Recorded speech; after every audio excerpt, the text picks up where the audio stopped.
Hai, assalamualaikum. Kembali lagi bersama aku Husnul Bariyah di sini. Di video kali ini aku mau menjawab pertanyaan dari teman-teman yang sudah DM aku di Instagram dan yang sudah komen aku di TikTok mengenai video aku yang ini.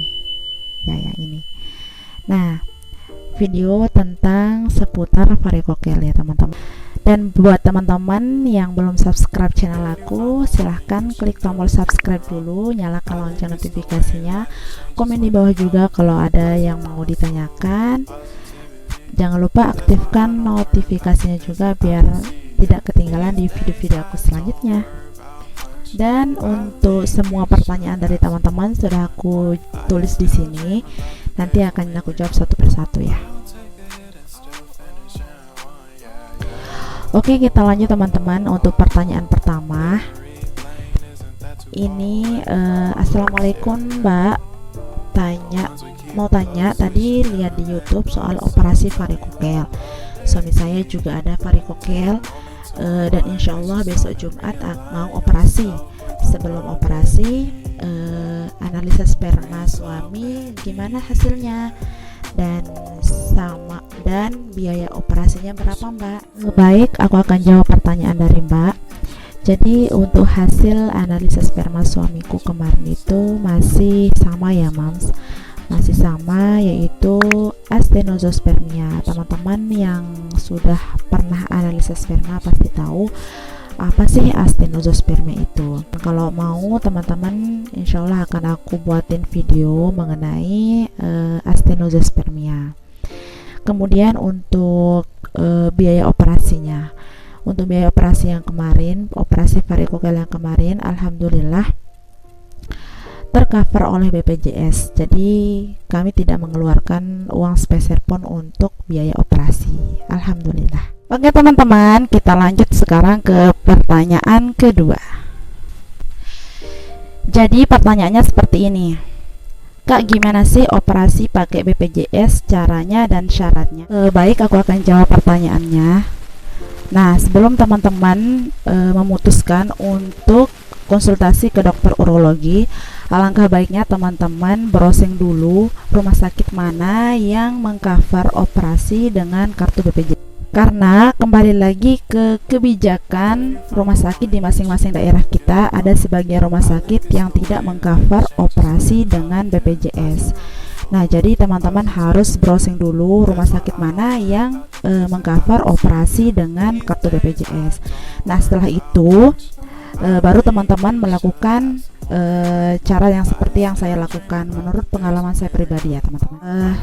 Syarat yang pertama, teman-teman harus punya kartu BPJS yang masih aktif ya teman-teman. Kartu BPJS-nya harus aktif. Kemudian yang kedua, teman-teman minta surat rujukan ke vaskes yang tertera di kartu BPJS. Nah, untuk mendapatkan surat rujukan ini, teman-teman juga harus tahu rumah sakit mana yang menerima operasi dengan BPJS, dan teman-teman juga harus tahu ke poli mana teman-teman akan dirujuk, dan alangkah baiknya teman-teman tahu nama dokter yang akan menangani teman-teman. Nah, setelah cara kedua ini teman-teman sudah clear, sudah tahu, sudah mendapatkan surat rujukannya, kemudian cara ketiga yaitu teman-teman silahkan datang ke rumah sakit tersebut dengan membawa kartu BPJS yang aktif dan surat rujukan, juga membawa KTP yang asli. Dan setelah sampai di rumah sakit tersebut, silakan teman-teman ambil nomor antrian yang tertuju ke poli urologi ya teman-teman. Nah, itu adalah cara dan syarat agar operasi varikokel tercover oleh BPJS. Teman-teman, kita lanjut ke pertanyaan ketiga. Jadi pertanyaannya adalah, varikokel mempengaruhi sperma enggak Mbak? Jadi menurut penjelasan dari dokter urologi kemarin, varikokel sangat mempengaruhi kualitas dari sperma, karena varikokel dapat meningkatkan suhu pada testis yang mempengaruhi perkembangan sperma itu sendiri. Kemudian peningkatan suhu pada testis ini memiliki dua efek ya teman-teman. Efek yang pertama itu dapat menyebabkan penurunan produksi hormon testosteron, yang seperti kita ketahui hormon testosteron ini adalah hormon pada pria yang terlibat dalam memproduksi sel sperma. Jadi menurutku varikokel itu sangat mempengaruhi dari kualitas sperma. Oke teman-teman, kita lanjut ke pertanyaan keempat. Jadi pertanyaannya seperti ini. Assalamualaikum, maaf ganggu bang, aku udah nonton konten-konten abang di YouTube dan di TikTok tentang varikokel. Bisa nggak saya mau tanya nih soal varikokel, soalnya saya sudah terkena varikokel sejak kurang lebih 8 tahun. Cuma sepertinya sekarang udah kerasa banget nyerinya. Tapi saya belum pernah periksa ke dokter, tapi kerasa banget bang kalau dipegang dan suka nyeri. Jadi varikokel ini biasanya tidak menimbulkan gejala ya teman-teman, tapi pada sebagian orang yang menderita varikokel, penyakit ini dapat menimbulkan keluhan.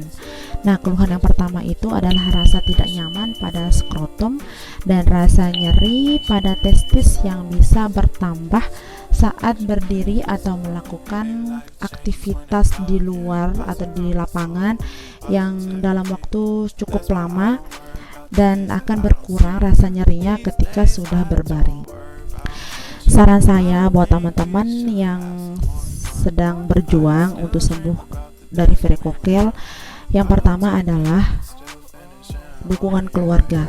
Dukungan keluarga sangat besar pengaruhnya untuk sembuh dari varikokel. Kemudian kalau bagi teman-teman yang sudah menikah, dukungan pasangan itu sangat penting ya.